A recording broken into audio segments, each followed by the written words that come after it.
नमस्कार दोस्तों। आज फिर मैं आपके लिए हिंदी कहानी अपमान लेकर आई हूँ। अगर आप मेरे चैनल पर नए हैं तो प्लीज़ पहले चैनल को सब्सक्राइब ज़रूर करें। अपमान। सौरभ, तेरी मम्मी का विदेश घूमने का बहुत मन है। अब तू जब बहू के साथ अमेरिका में ही रहने लगा है तो कुछ दिन के लिए अपनी मम्मी को भी ले जा अपने साथ। प्रदीप जी ने अपने बेटे सौरभ से विनयपूर्ण अंदाज में कहा। तभी सौरभ की मम्मी शिखा जी बोली, ये आप कैसी बातें करते हो? सौरभ अब हम दोनों को ही अपने साथ ले जाएगा। यहाँ अब हम दोनों का अकेले मन ही कहाँ लगता है। सौरभ उन दोनों की बातें सुनकर थोड़ा खिजाते हुए बोला, अमेरिका में रहने का मतलब पता है आप लोगों को? हम 3 लोगों का तो खर्चा उठाना मुश्किल हो जाता है और आप मुझसे उम्मीद लगा रहे हैं कि मैं आप दोनों को भी अपने साथ ले जाऊं। शिखा जी ने थोड़े मिन्नत भरे स्वर में कहा, बेटा, हम दोनों तुझ पर बोझ नहीं बनेंगे। हम अपना खर्चा खुद उठा लेंगे। यहाँ का घर किराए पर चढ़ा देंगे और तेरे पापा की पेंशन भी तो आती है। मैं घरले कामों में मदद कर लूँगी और तुम्हारे पापा भी ध्रुव, उनका पोता, उसकी पढ़ाई लिखाई में मदद कर देंगे। इस बार सौरभ ने चिल्लाते हुए कहा, बस करो मम्मी, आप हमारी क्या मदद करोगी? आपके जाने से तो हमारा काम और बढ़ जाएगा। आपके लिए अलग से वेज खाना बनेगा। ना आप किसी से ढंग से इंग्लिश बोल पाएंगी। इससे तो अच्छा है मैं कोई पढ़ी लिखी मेड रख लूँगा। अब प्रदीप जी ने अपने गुस्से पर काबू नहीं हुआ। उन्होंने तेज आवाज में कहा, एक बच्चे की पहली गुरु उसकी माँ होती है। शिखा ने अपने सारे शौक मारकर तेरी परवरिश की और आज तू उसकी इतनी बेइज्जती कर रहा है। हम लोगों से बहुत बड़ी गलती हो गई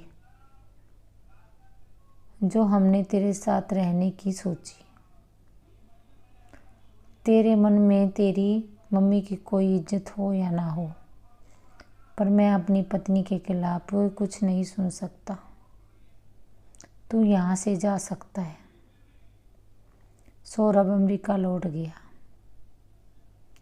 इधर शिखा जी बहुत उदास रहने लगी। प्रदीप जी उन्हें समझाते कि अब औलाद का दिल पत्थर का बन जाए तो उससे कुछ भी उम्मीद रखनी बेकार है। एक दिन प्रदीप जी के पड़ोस में रहने वाले शेखर और उसकी पत्नी समिता उसके अपने 10 वर्षीय पुत्र के साथ उनके पास आए और बोले, अंकल, मेरे पापा को हार्ट अटैक पड़ गया है। मैं और समिता हॉस्पिटल जा रहे हैं। आप केशव को शाम तक अपने घर में रख लीजिए। प्रदीप जी ने उन्हें आश्वासन दिया कि आप केशव की तरफ से बेफिक्र रहिए और अपने पिता का ध्यान रखिए। प्रदीप जी ने केशव का होमवर्क कराने में उसकी मदद की और शिखा जी ने उसे उसकी पसंद का खाना खिलाया। रात को शेखर केशव को लेने आया तो शिखा जी ने उन दोनों के लिए भी खाना दे दिया। अगले दिन शेखर और समिता फिर से प्रदीप जी के घर आए और उनकी तारीफ करते हुए बोले,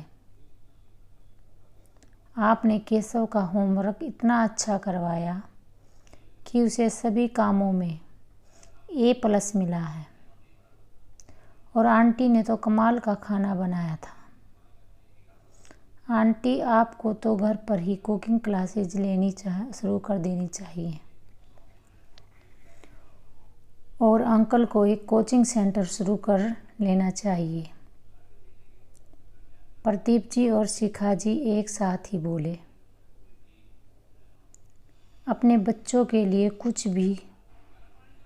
कुछ करके जो खुशी मिलती है वही हमारे लिए हमारा मेहनताना है। अब इस उम्र में कोचिंग क्लासेज की या कुकिंग क्लासेज की जिम्मेदारी नहीं उठाई जाएगी।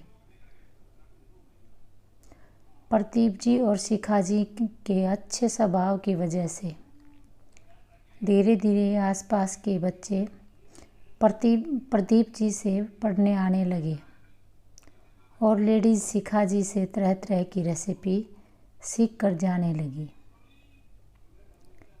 सबके अपनेपन और प्यार की वजह से धीरे धीरे प्रदीप जी और शिखा जी को सौरभ की कमी खलनी बंद हो गई।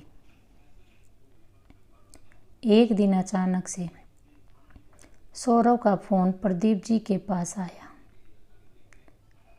कि दिव्या उसकी पत्नी प्रेग्नेंट है, इसलिए मम्मी कुछ समय के लिए उनके पास आ जाए।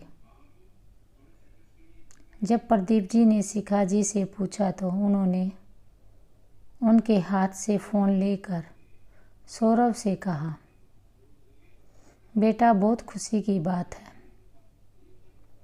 पर मैं वहाँ नहीं आ पाऊँगी। मैं दिव्या की क्या देखभाल कर पाऊँगी। मेरे आने से तो तुम्हारा काम बढ़ जाएगा। मुझे तो सही से इंग्लिश बोलनी भी नहीं आती। दिव्या के लिए एक मेड लगा लें। अगर रुपये पैसे की कोई दिक्कत लगे तो अपने पापा को बता देना। अपने एक बेटे के परिवार के लिए मैं अपने उस बच्चों का दिल नहीं दुखाना चाहती जिन्होंने हमसे हमारी पहचान करवाई है, जो हमारा हर समय ख्याल रखते हैं। वो हमारी छोटी छोटी खुशियों में शामिल होकर हमारी खुशियाँ दुगनी कर देते हैं। हम सब एक परिवार की तरह साथ हैं। तुम सब हमेशा खुश रहो। मेरा और तुम्हारे पापा का आशीर्वाद हमेशा तुम्हारे साथ है, कहकर शिखा जी ने फ़ोन रख दिया। धन्यवाद दोस्तों। अगर आपको ये कहानी अच्छी लगी तो लाइक करें, शेयर करें और चैनल को सब्सक्राइब ज़रूर करें।